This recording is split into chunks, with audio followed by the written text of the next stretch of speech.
a chair.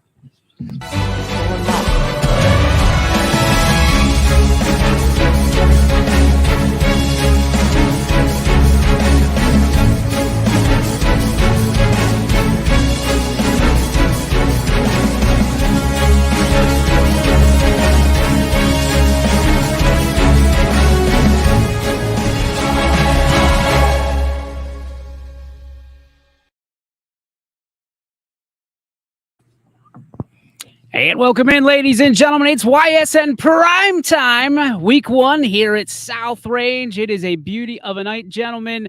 Unbelievable night, week 1. Hard to believe it snuck up on us. It still feels, well, we're sitting next to a baseball coach, so it still feels like baseball season, does it not, Mr. Gary Nittle? We have Chris Sigler and Donnie Riccatelli on the end. Nitz, it still feels like you can get out there and chuck it. 80 degrees. You wouldn't know by looking at Quinn here, who's dressed in his sweats. He's but ready for this Christmas. I'll tell you what, but this is beautiful weather.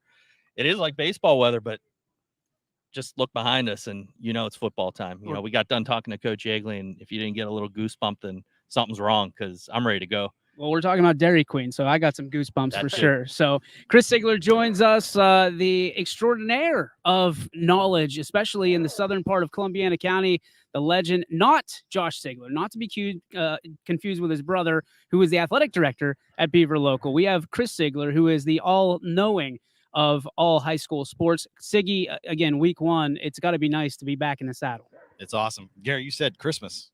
Today's just like Christmas Day come early in August. Is something everybody looks forward to in this part of the country, Northeast Ohio. Football's here till almost December. It's going to be a great ride. Can't wait. From Labor Day to Christmas, baby. All right. And then we bring in the OG himself, the Don Father, Donnie Riccatelli. My friend, welcome back to football season. Welcome back to YSN. Listen, it's great to be back. Absolutely. And I tell you what, football season doesn't start until YSN primetime starts. So I'm ready to go. Let's go. Now we're all primed up. We're going to get started right away. It's going to be a little bit different this week because there are 10 games. Yes, 10 games right here on your sports network. You can catch them all for free right here on ysnlive.com/live.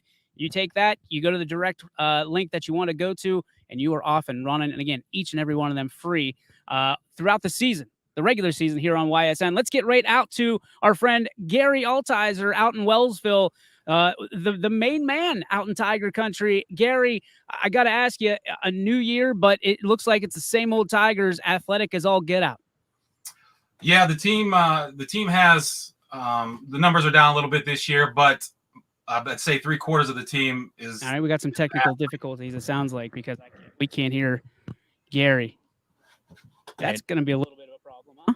And not to say anything, but we were just talking to Coach Yeagley, and it's week 1, and he's like, you don't know what you're going to run into in week 1, whether it's doing this, whether it's on the field.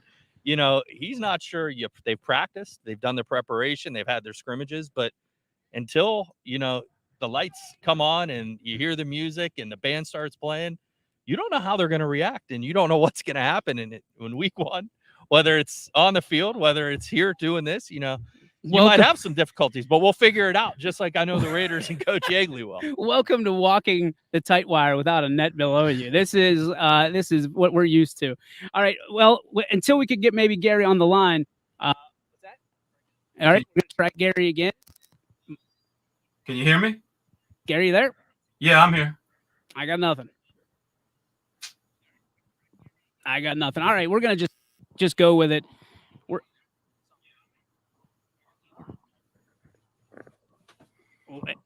We can't hear him, so it doesn't do much good, I guess, from that standpoint. We're going to go with let's talk about this Wellsville Tiger crew. We talked about Southern Columbiana County. Siggy, this is a team that's always athletic, just absolutely always athletic from pillar to post. Moose Ramsey always has his guys ready, and certainly from a standpoint of this year, the EOAC, you have to believe, is up for grabs, and Wellsville ready to grab that brass ring. Absolutely. Coach Moose Ramsey does a fine job down there on the river. Isaiah Greathouse, the kid is an athlete. He may be the best running back in the EOAC. He's going to make a name for himself all year long. They head up with Toronto first game. They're a big rival downriver, which they didn't get to play last year because of COVID. So I'm sure they're licking their chops. That's going to be a great team that they're going to face tonight. and Wellsville's going to bring it. They got receivers on the outside. Depth may be their biggest problem long term for that team. Small schools small typically. school, you're Yep. always fighting numbers. So Coach Ramsey's going to have them there. They got a senior quarterback too this year, so they'll be fine. They'll be fine. They're probably going to be right in that mix in the D7 playoff mix now with 16 teams. So. Donnie, when you're going against a team like Toronto, as Wellsville is tonight, I mean, there's some ghosts, right? I mean, you're battling guys of yesteryear, but also Toronto seemingly never puts together a team they're not absolutely proud of. That's a proud town down there. What do you tell your team in the locker room? No, you hit the nail on the head with a proud town. I mean, it's business as usual. They put their pants on the same way Wellsville does. Just a different color. Helmets are a different color, but they're representing their hometown the same way anybody else would, and just get after it. But like Gary said earlier, week 1, that tells you everything. I mean, I understand they get scrimmages and everything else, but you don't know what your team's about until it's go time. Gary, from week 1 standpoint, I hate to keep bashing it on the head and beating a dead horse, but you got to think that the emotions are running high, especially for these seniors. They want to start things out the right way. What kind of anecdotes would you put out there for seniors of 2022 this year? Being fortunate enough to coach with Coach Yeagley when I first got into coaching football, he always preached it's, calm, collective. We just saw the boys come down, and I know we're like, hey, let's go Raiders. And I didn't see him flinch. Nope. Nobody, there was no, you want to get that first hit. You want to get that first, lick in. You want to get that first pass completion, the first run for a first down, those things. But it's baby steps, and you have to understand whether it's football, baseball, basketball. It's it's not a sprint; it's a marathon, and you got to come out and stay composed. And I know Coach Yeagley preaches that. You might come out and fumble the first snap. You get back at it, you're going to get it that next time we get the football back. You're going to make mistakes. Week 1, there's going to be. It doesn't matter what game you're watching tonight. You're going to see mistakes, and it's the good coaching staffs that then, at halftime make adjustments. And then at the end of the game, going into week 2, and we talk about this throughout the year, going into week 2, week 3, week 4, you want to get better each and every day. And for the seniors, like I said, you got to understand that it's not a sprint, it's a marathon. It's hard. It's easy for us to say that, but when you're telling an 18-year-old that, it's a little difficult. So, the good ones, the great ones are the ones that understand that, though. The ones that don't, they're the ones that might have some issues and problems early on.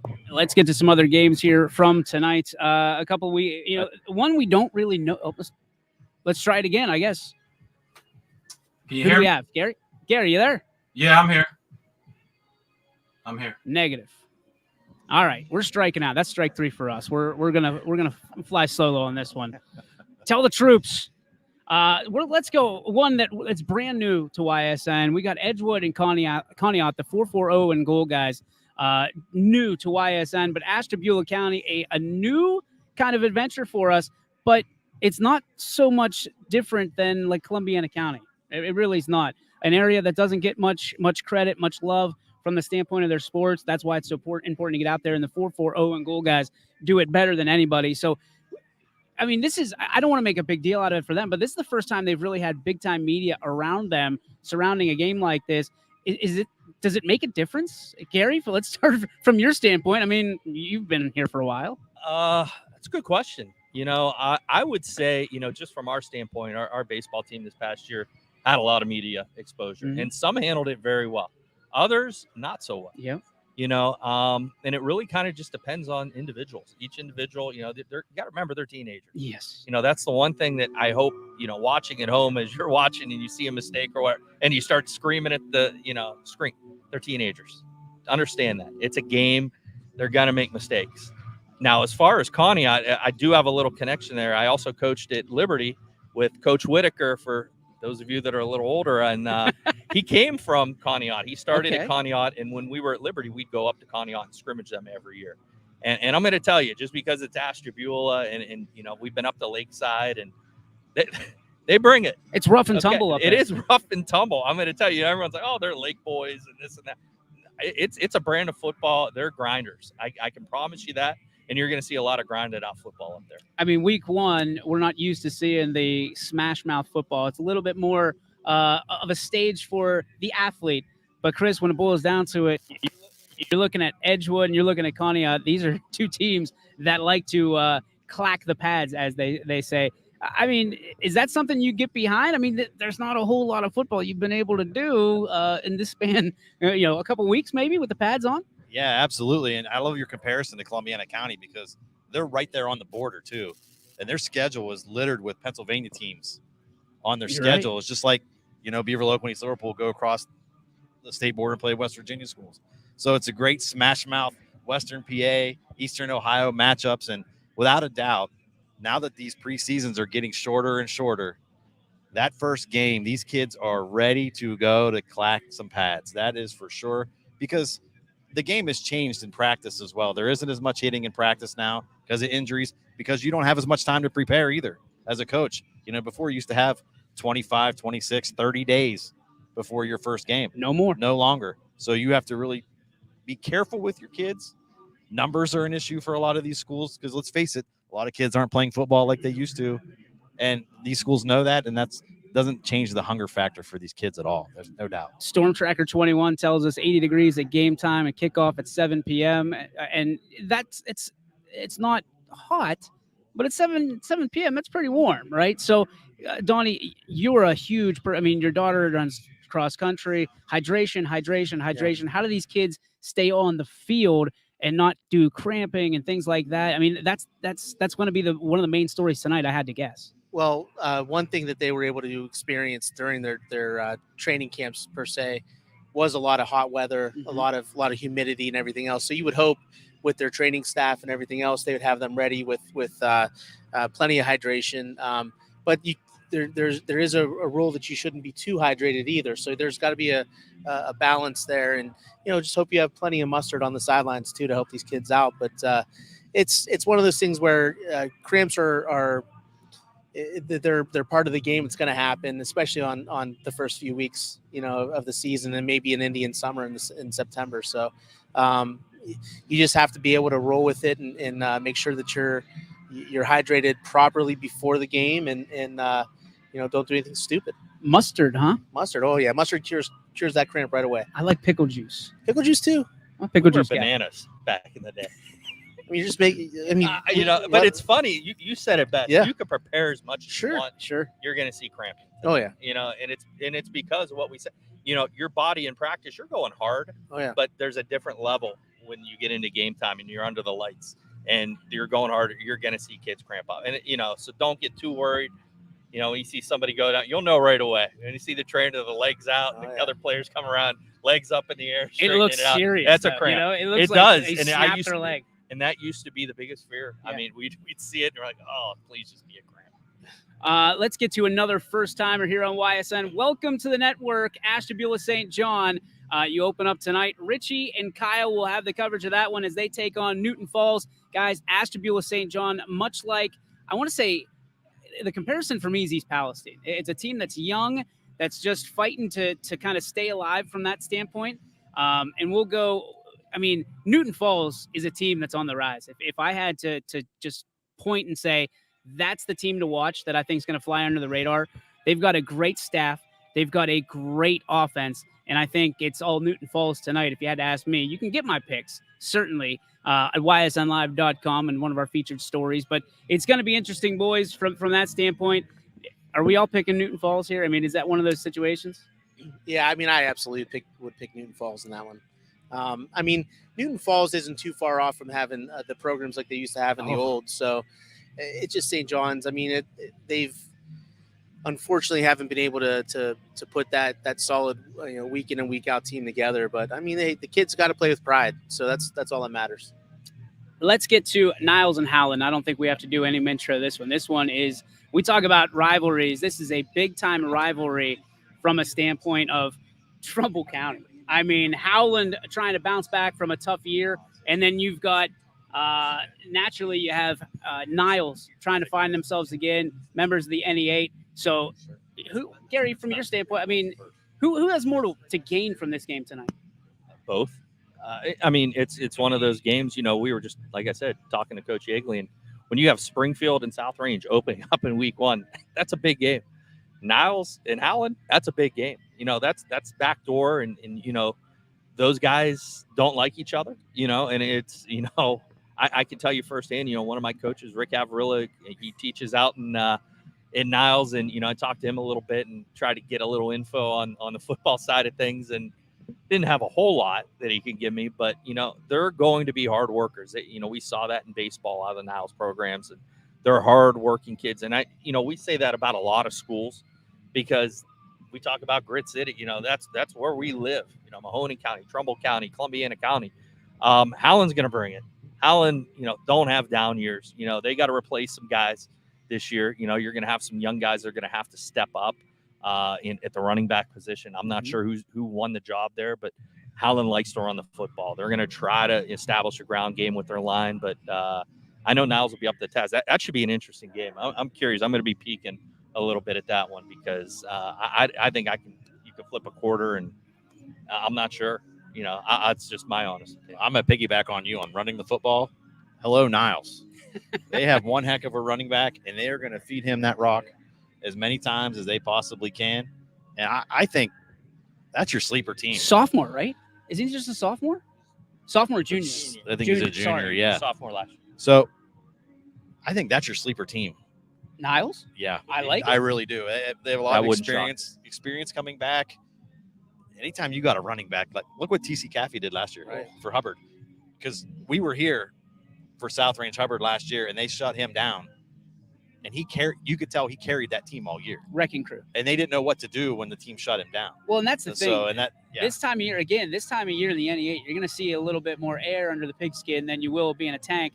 But come those warm October nights, you're going to see that running game, and I think that's when Niles starts to shine. Donnie, Howland, Niles, do we need to say more from that standpoint? I mean, honestly, like Gary said, it's a big rivalry, but it could be anybody's game tonight. So I'm not going to pick anybody per se. I just hope it's a good game. Smart man. We're going to take our first break here on YSN Primetime. We'll be back right after this, after word from our great sponsors. Why choose local? Because you live here, work here, learn here, relax here, and celebrate here. 21 WFMJ is.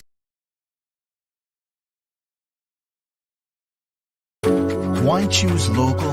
Because you live here, work here, learn here, relax here, and celebrate here. 21 WFMJ is our valley's only locally owned TV station, and our focus is local. Other TV stations don't have that same focus, as their owners are somewhere else. But 21 WFMJ is rooted in the valley. Local people making decisions that affect your life, right here where you live. When looking for home design inspiration, don't just be inspired, be Baird inspired. Whether new or remodeling, Baird Brothers has the latest trends like shiplap to refresh your home.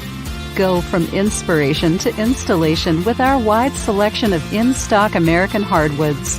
From the rustic charm of antique oak to the warmth of traditional cherry, Baird Brothers has what you need to make your home inspiring. Baird Brothers, our family's heritage, your family's home. Hi, I'm Colin Chupa. And I'm Kelsey Clem from K-Squared Marketing. Our boutique marketing firm specializes in media planning and buying, public relations, event marketing strategies, and strategic sponsorships. We can integrate our services with your existing game plan, or we can be your entire marketing team. Your goals, our game plan. Let's win together. Call K-Squared Marketing at 330-623-2730 or visit ksquared.marketing to learn more. Change. This one word can make you break out in a cold sweat. But with change comes wisdom, experience, and understanding. At Myers Family Insurance, we can help make changes in Medicare, insurance, and retirement a positive experience for you and your family. We've gone through changes, like our new office and new faces to help our family of clients too. For all your Medicare needs, call Myers Family Insurance. Check us out online at MyersFamilyINS.com or find us on Facebook. And welcome back, ladies and gentlemen. We're live here from South Range, where the Raiders will be hosting the Springfield Tigers. One of the most sought-after games, I have to believe, on the schedule here tonight. We're lucky enough to call it, and I think that this is going to be a great game. We'll get to it in just a little bit and break it down. But first, We're going to get to some other games here on the schedule. We apologize to our announcers, to all of you, for our technical difficulties. It's week 1. We'll get there. It's been one thing after another. We don't make excuses, but we will get better. I promise you that.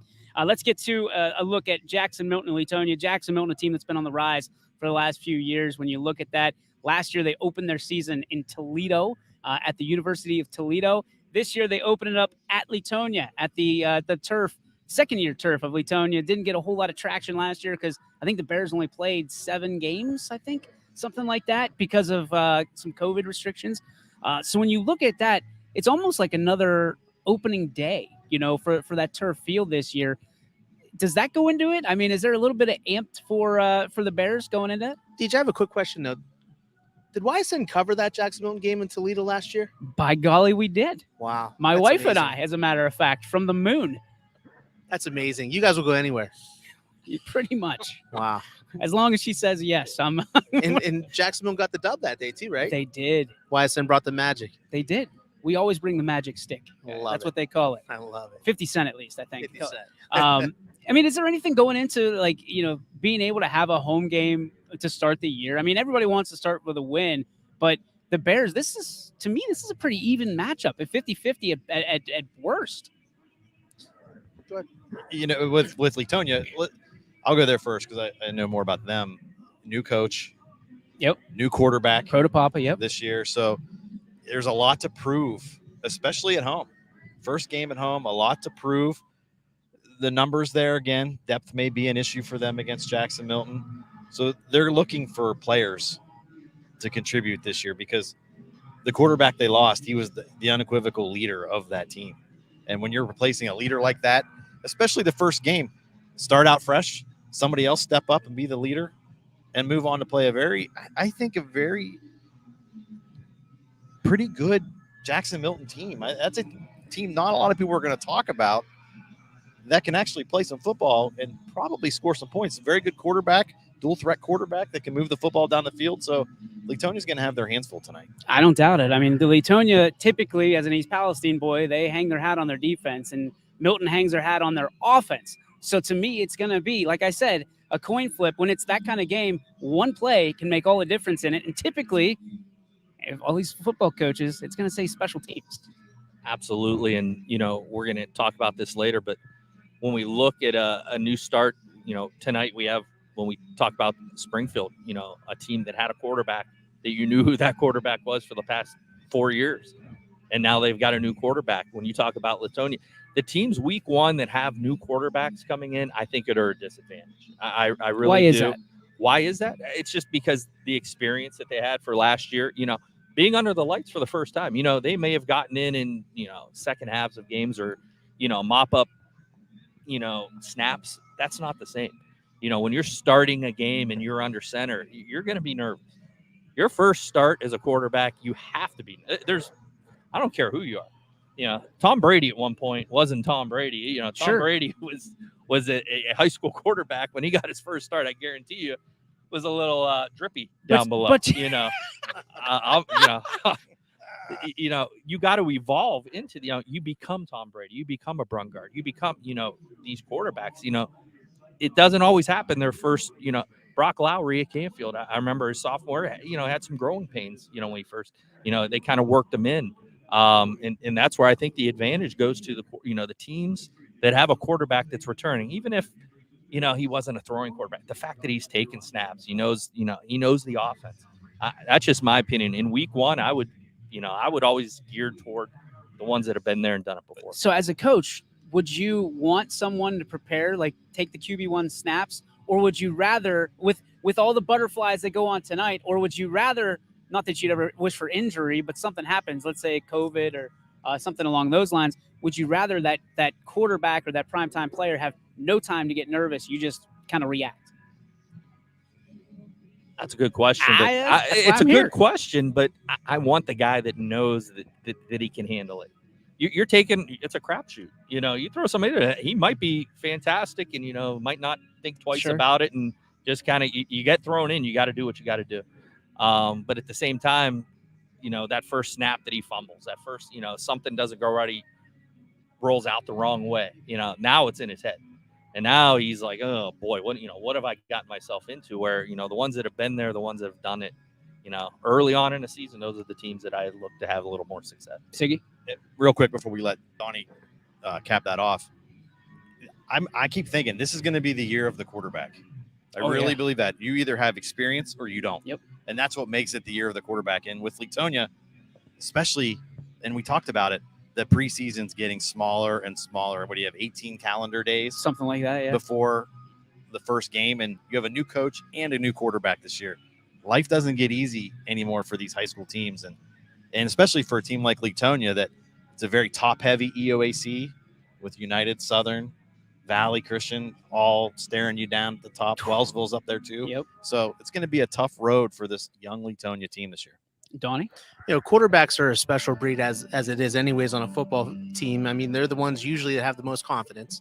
You got a guy like over in Canfield like Brock that should be exuding confidence. I mean, he's going to be the best quarterback in this area this year. So, if you go back to it and you want to say, give him time to prepare or just throw him right out there, I think as a quarterback, you're mentally prepared knowing that you're that game one starter as it is. So it is what it is. I mean, hey, the snap might not be perfect. Remember, the center's got to get it back to him anyways. So it's one of those things where you fumble that first snap, your season's not over. Yep. And my prediction on that Latonia Jackson Milton game is the blue and white are going to win. Oh wait, they're both. You got it. Oh. You nailed it. Running for mayor this year. He Keeping is. it Let safe. him do it. I like it. Yeah, it's interesting. You said Brock. You think Brock. You're putting all your chips on Brock, which we're going to talk about the Canfield Pullet. But listen, there are a ton of quarterbacks, and I think that with all due respect, I think Brock's got the hardest road of all those quarterbacks. He does, but he's got the most poise. Sure, absolutely. I don't deny that at all. I think that he's going to have the toughest road, and that the stats that everybody expects from that are not going to be equal to another one of those quarterbacks, like a Jackson Johnson, like a Drew DeShields, like a Billy Skirpak. Right. You know what I mean? Because you take Dylan Dominguez out of the backfield, and Billy can run for 1,000 this year, and throw for well over 1,000. It's going to be fun. We got footballs rolling up. Come get it, Robbie. Come on. Robbie Myers, everybody. Robbie Myers coming in. Come on. Hey, Robbie, come here real quick. This is Robbie Myers from Myers Family Insurance. All right, we did the shoot yesterday. What's your prediction for the game tonight? Come on over. I think we're gonna win. We as in who? The Raiders. All right, Raiders. Robbie takes the Raiders. No surprise, he has all the Raider gear on and is employed by South Range. It's like Kirk Herbstreit's kids on game day when they were little, right? Hey. You didn't know who they were going to pick. Well, yeah. That just tells you the South Range is going to win tonight. That would have went sideways real quick if he said Springfield. No stage fright for him at all. Guys, I mean, we talk about these quarterbacks, and it'll be a constant conversation all season long. So when you think about this, what do you think is the most underrated position that's going to be big tonight? Is it going to be a receiver? Is it going to be the offensive line? Is it going to be the D? I mean, it's hard to pin just one offensive lineman. I mean, honestly, I think that's an easy choice, though, is the offensive line, because they're the ones that are going to have to dictate the game. I mean, if you're a defense, your ears are pinned back, you're ready to go. Offensively, you have to get your blocking schemes down and make sure everything goes right according to game plan, right? So that is the most significant part of tonight, is how those lines up, how that beef up front's going to block. Two veteran coaches tonight for this one, Salem, Crestview. You want to talk about offensive lines? Those are two of the best ones around here. So when you think about this game, my microphone's messing up, so I apologize. When you think about this game, I mean, Cusick's been there 24 years and has made the playoffs, I think, in 18 or 19 of them. That's all? Yeah. And on the other side, Coach Johnson, you got Ron John, who runs Ron John's team like it is a business, and you've got Jackson Johnson, the quarterback. A little inexperience for Crestview quarterback as Anthony Cusick moves on, but Kirkland Miller comes in, who's no slouch. You're one of your best basketball players and best athletes, one of your leading receivers this year. What do you say about this game? I mean, this game always comes down to one big play, one big catch, one big run. Anybody? Gary? That's a matchup that, it's a week one matchups, man. I'll tell you what, it don't get a whole lot better how they, give some of these ADs credit. We were just talking to Donnie Farron from South Range, the fact that, you know, early on in seasons that you have these week 1 matchups that you're going to find out real quick, you know, a little bit about your teams. Crestview is Crestview, you know, and it's one of those rivalries that I know South Range, you know, had when I was coaching here. That was a big rivalry, and you know, they do things the right way. You know what you're going to get out of a Crestview coach football team.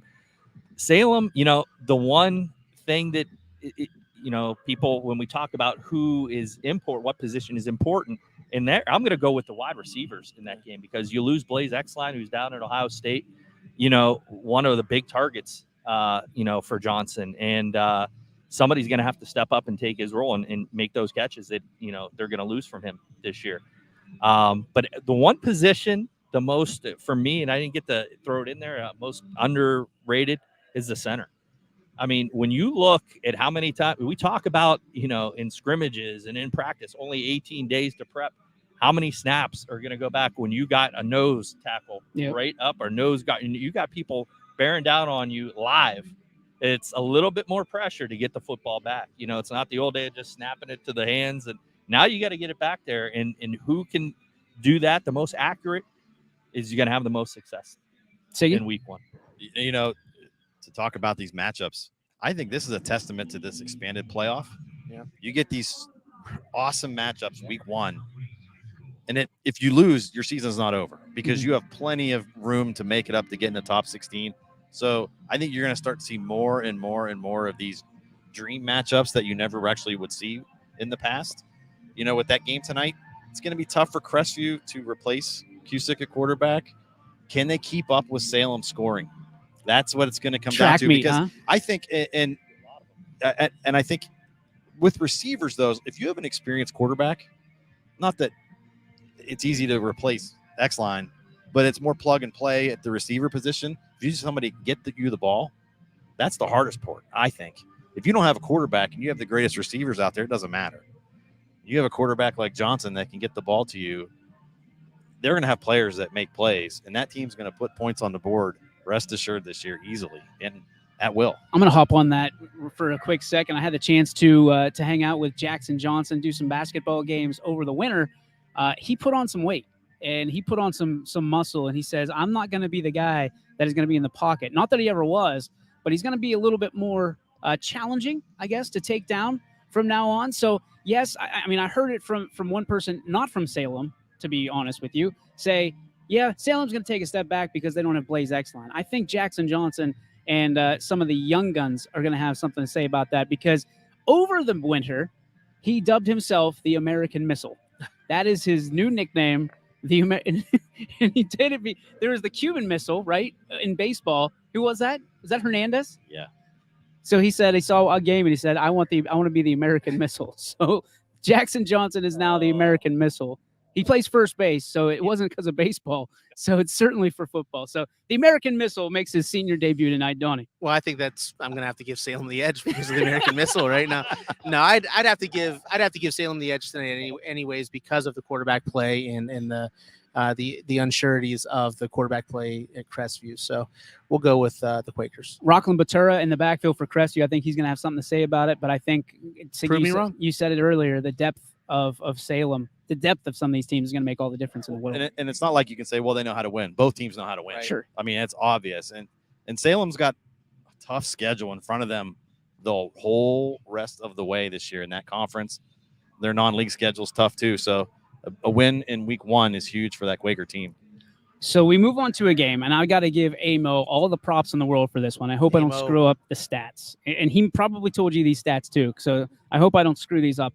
So it's Cleveland Lincoln West at Sebring. Sebring typically kicks off the entire year. They usually go about a half hour early on a Thursday night, and is the first game in Ohio. A couple years ago, if you remember, the MVAC had the first game in Ohio and the last game in Ohio when Springfield made the state championship. Tonight, Sebring hosts Cleveland Lincoln West. Amo's going to be there, lone wolf in it for us. But this Cleveland Lincoln West team didn't have a season in 2020. Lost every game in 2021 and only scored 6 points the entire year. Sebring, a team on the rise, right? New coach, new opportunities, low numbers. So this is one of those ones that's a head scratcher because it felt like two teams that were destined to meet at some point. And tonight, it's going to be first team to 12, maybe. And I'm not knocking them, but offensively, it's going to be tough because I think both of these teams play pretty solid defense. I mean, there's not a whole lot to say about No. this game. I mean, obviously, we know the troubles that Sebring football has had over the years, and I know absolutely zero about Cleveland Lincoln West, but if they've only scored 6 points the entire season and no season at all in 2020, I mean, you got to hope that, you really got to hope that Sebring gets this victory tonight, because if not, it could be a long, long season for them. Correct me if I'm wrong. Last Sebring victory was Ashtabula St. John. Yes, correct. Was it last Last year? year. Yeah. So And that was a close game. It was. And Ashtabula St. John, the last victory from East Palestine, Right. 1-29 over the last 3 years. The Bulldogs, and that was the victory, 15-14 on a Saturday at Spire. What's the silver lining here? If you're the people from those towns, those communities. The silver lining: Sebring has a football team this year. Amen. I mean, 100%. and Beat me to you the know, punch. 5 months ago, nobody didn't know. was even confident that they would have enough kids to field a team. So kudos to those kids, the administration for sticking behind them to say, hey, we are behind you. We want a team. We hired a coach. The coach signed on, not even knowing if he would have enough kids for a team. So True. kudos to the new coach this year, and good luck to those kids. Stay healthy and keep pushing on. Keep pushing on. You took the words out of my mouth. Number one, healthy. Make sure everyone comes out of this game healthy with numbers the way they are. And, the fact that they get to play the game, obviously that they signed up to play and love, and to not have that opportunity would be, it just wouldn't be fair to those kids. So the fact that they're getting to, put a helmet on tonight and go mano a mano, that's awesome. Yeah. That's the silver lining. That's the win. Wins and losses, the fact that they get to go out in front of their parents, in front of their fans, their school, and play the game of football is a win for both teams.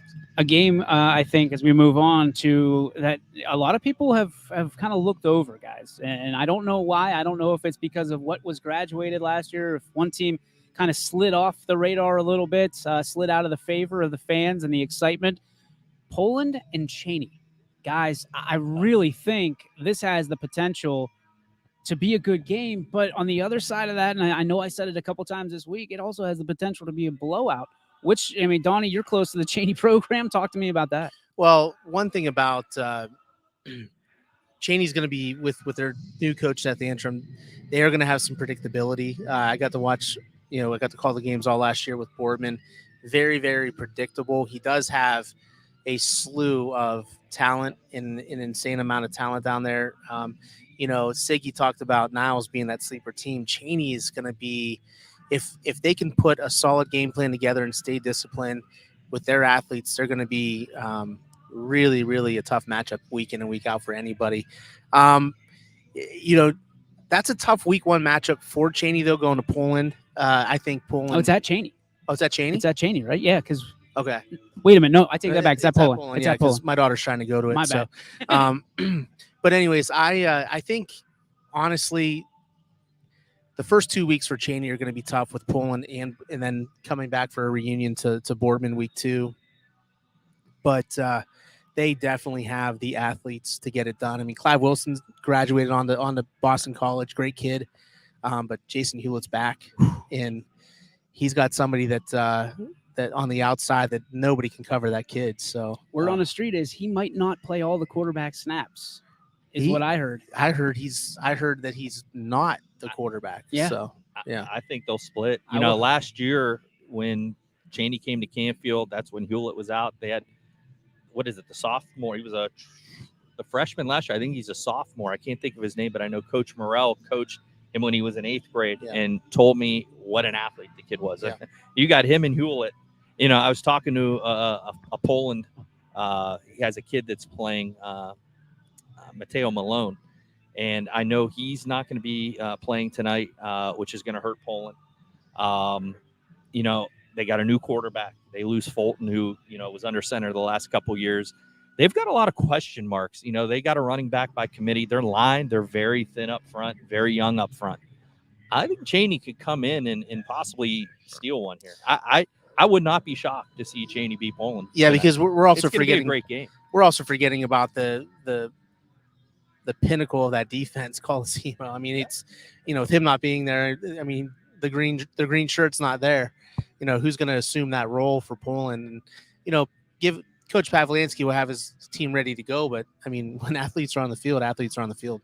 I mean, sometimes you just can't do anything about being young. Right. You know what I True. mean? You're young. You got to earn those stripes, get that experience. That's the one thing in life that you can't go out and buy is experience. So it's going to be interesting tonight. We'll keep our eye on that. Anthony Malone has the coverage of that one. Gentlemen, one that you probably have a little bit of intrigue in. It's Brookfield. It's Ursuline. Anthony Romo, Steve Leslie have the call for us from Stambaugh Stadium. And this one has a lot of, intrigue around it because you've got an Ursuline team that's keeping everything close to the vest. We couldn't even get rosters this week from Ursuline because, I'm not mad about it. I just thought, hey, this is gamesmanship. They want to keep everything as close as they can to their program. And then you've got a Brookfield team who is probably the most hyped up team in this area. And I would say have the most expectations around their program out of anybody in this area. Agree, disagree? Go ahead, Siggy. I totally agree. And it goes back to what we talked about earlier. Quarterbacks, you got an experienced quarterback for Brookfield. You got two to choose from at Ursuline. Tail of tape here. What are we going to do? And with this game, because you have so many what ifs on the Ursuline side that you don't have on the Brookfield side, I'm interested to see how the game plays out in the first quarter. Because when you have experience that first week, that first quarter, if Brookfield can somehow get to the end of the first quarter, this isn't a knock on their talent because they're obviously a talented team. They may go, if they lose tonight, they may go 9-1. Mm-hmm. I mean, that's realistic. But if they're somehow leading after that first quarter or tied or, within a score, watch out because you just gave them hope, an experienced team hope. Week one, and Ursuline may be switching quarterbacks every other quarter. We don't know. I mean, Ursuline did a really good job in the offseason recruiting several key players coming from the area, and they did get a stud sophomore quarterback from Liberty that's already been looked at by several D1 programs. So I'm assuming they're going to probably roll with him and hopefully, see if he can put up some good numbers for them.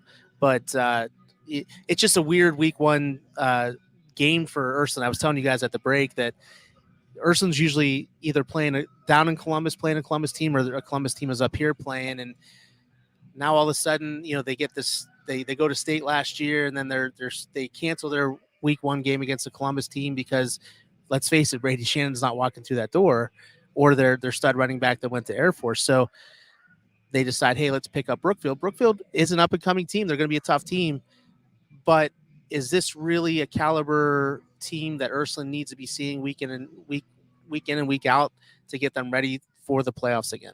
And I think Ursuline, we talked about their schedule going back to when YSN started. They were putting Cleveland Benedictine on. They were putting, teams like that. And this, again, to your point, not a knock on Ursuline, but in the world we live in now of we're not going to play this team, we're not going to play this team. Right. That's a situation where Ursuline, John DeSantis, the offensive coordinator and the athletic director, has got to look and go, I need someone for week one. Sure. I need someone for week four. I need sometimes beggars can't be choosers. I know they were listing the other night on 21 WFMJ after the show. They were talking about, the teams that were available in a week 7, and it was Massillon, Canton, McKinley, and everybody's sitting there going, I'm good. We might just take, the week off and heal our wounds in a week 7 next year. So it's interesting that we talked about it on the show the other night. If teams won't play each other, who are you going to play? I mean, that's why, you have Las Vegas flying in to play Austintown Fitch. And that's why you have some of these different ones, which is really interesting to me. I enjoy it. I can't wait to root for Austintown Fitch with no flails about it. Nobody from Ohio is going to sit there and go, shame on you for rooting for the Fitch, except maybe somebody from Vegas. Now, to piggyback off what you guys were just saying, I'm really, I got a little vested interest in, the Ursuline situation. DC Farrell was in my classroom. I teach at Liberty, and, great kid, great athlete. And, I know at the end of the year, he said, I'm coming back to Liberty, but we knew that, Ursuline was heavily looking at him. He decided to go there. And, sometimes the grass isn't greener on the Exactly. other side. And Coach Simon exactly gave him an my point. opportunity as a freshman, and he flourished. He has Chris Cunningham, who might be one of the best receivers in the area, coming back for a senior year at Liberty. And, now, he's going over to Ursuline. And honestly, you got the Erickson kid who, was the heir, and that's why I'm curious. I'm not 100% sure you're going to – it might be a mix, and it might be – they might move DC somewhere. I don't know what – Coach Reard's – hey, he's a genius, Legend. and the evil genius that he'll have a plan for them all. I also heard it'll be interesting that Erickson's doing a fine job on the defensive side. Yes. So it was, they were looking at Typically- him playing more defensively than anything. But Jack Erickson's a heck of an athlete. He went through the halls of Boardman schools and then got courted away, and just like a slew of athletes in the area, they always get courted away because let's face it. If you're Ursuline now, unfortunately, they had to move up a division because of one male athlete this year, so it's going to be a little bit tougher for them. But when you're in the playoffs and you're playing, your first two rounds of the playoffs aren't these superior teams that you've been playing in the regular season. It looks nice. You get to move on. You get to play week 13, 14, and last year 15. So, you have a sell there. You have a sales pitch that you're gonna be able to court these kids from around the area. And quite frankly, coming from a public school, McDonald, we lost kids to Ursuline, even at McDonald. So it was one of those things where it's like, wow, but this is where I go back to school pride. If you don't have school pride established at your schools, it's easy to get up and leave. And then with AAUs and travel teams and everything else, it's very easy to go, with the gang to a private school because they allow it. Now listen to this. Takes two to tango. Sure. We can't put it all in the schools. No. Because they have to go. Nobody's twisting their arm. Correct. So. And real quick, with him going to Ursuline, instead of being the man at Liberty, right now you're one of the guys. Now, we don't know that Ursuline. Yet. We don't know that but yet. just in general, it doesn't matter. Start. It doesn't matter if you're the starter or not. Right. When you're at Liberty, it's obvious you're the man. He was the man. Oh yeah. When you're at Ursuline, you're just the one of a number of guys. You're competing. Yes. So there's a lot there too. And you got big shoes to fill, Absolutely. literally Oh my gosh. figuratively in Brady Shannon's shoes. And there's a lot of different things that go into a decision like that. Sure. We don't want to Yeah, make it definitely, black and white. There's definitely. a thousand shades of gray. Right. So, guys, who has the most to win tonight? Is it Brookfield? Is it Ursuline? Because when you look at it, if Ursuline beats Brookfield, there's so many people that David and Goliath, as Dana said on his package, David and Goliath, Brookfield and Ursuline. Right. But now, with so much hype around Brookfield, does it set them into a different psyche going into week 2 against, I think, Springfield? Brookfield could be this year's Hubbard. Yep. If Hubbard went on a nice run, last year, except they stumbled against South Range, correct? If I'm not mistaken, they held TC to like nothing basically. Yeah. But Brookfield could be this year's Hubbard, where you're going to be better than average and probably push that 8-9 win total. I love that Coach Clark said, I want to be tested. I want to be tested early. I want to be They're tested gonna by the best. And that's what you 100%. get. So, all right, gentlemen, we move on to the last and final game tonight. The one that we are seeing the burgundy and gold flying behind us in symphony and harmony. And, of course, the black and orange stand on the other side of the field. It's South Range. It's Springfield. To me, still one of the greatest rivalries in the area that still exists. It's the battle of the Bo Brungardless Tigers and the Dylan Dominguez-less, say that 5 times fast, South Range Raiders. But two teams I fully expect will be there when it counts in weeks 10, 11, and 12. I'll just start because, when I decided to, come with you and do the Raiders games, I was just talking to Coach Yeagley. Like I said, I coached a couple years here at South Range. I coached a couple years of baseball at Springfield, and I'll tell you about some of those games. Isaac Smolko's of the world. You Steeler fans might know he had a cup of coffee with the Steelers. Some of those games, I remember the Friday nights on the sideline, and I was a lot younger, had a little hair, and it was like, wow, this is cool. And the fact that fast forward all these years, and you still got Coach Yeagley coaching.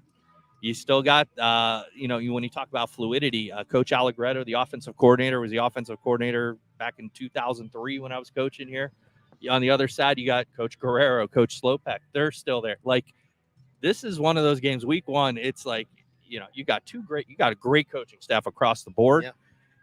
You talk about Dominguez leaving, but you got Billy Skirpa. I mean, you got Colton Rourke, who, when we talk about, he's got big shoes to fill from Brungard, but he's a junior, big kid that, is very athletic.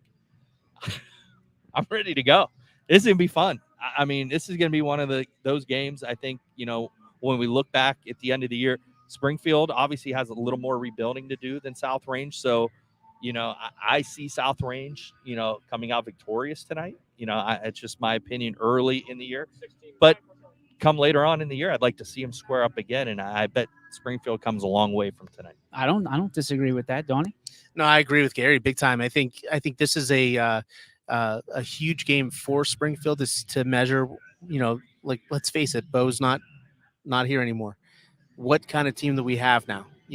South Range, on the other hand, they rebuild every year. They reload every year. And Yeagley's got them. It's a fine-tuned machine. And honestly, you would 2-3 years ago when Springfield made it to the championship the first time, and they didn't, like, it would have been an awesome game to see them play South Range. I thought, man, both teams were fantastic and everything else. And I think tonight's going to be just another one of those slugfest games. I honestly don't want to pick a winner in this one because I'm running for governor, I guess. That's right. No, but I will. I am going to pick the Raiders tonight because I just think they have more of a team this year than Springfield in years past. And that's no knock on Springfield. Springfield can very easily make it all the way back to the state game with the team that they have. So in the division that they are in. Siggy? I was fortunate enough to call quite a few Raider games with you last year. So I saw this team play, and they have so many weapons coming back still. We talk about Dominguez a lot, but Skirpak ran the ball a lot out of the pocket. He was such a threat. And they were running back by committee more than I think people realize last year. It wasn't all Dylan Dominguez. There was 3-4 other players that would haul the mail for them on a given night. Yep. Now, the one aspect of their team that I don't think gets talked about enough was their defense last year. Yeah. Their defense last year was just ridiculously good. They just got overshadowed by that offense. It made life easy for them. They were getting out by 3 and 4 scores by halftime on a weekly basis. But their defense did the job. Springfield, they got a lot to replace. Like, it sounds like a broken record here, and it's a tall ask week one, like we talked about earlier with Letonia and Ursuline to a point when you have new people stepping into new roles. Week one, you're going on the road to face a very formidable opponent.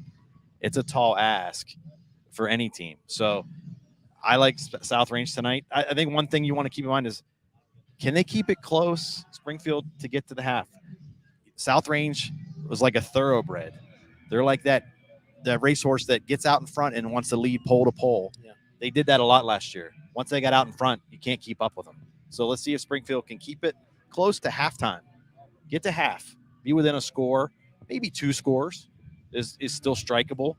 But I like South Range to come out on top. Too much experience at the important positions.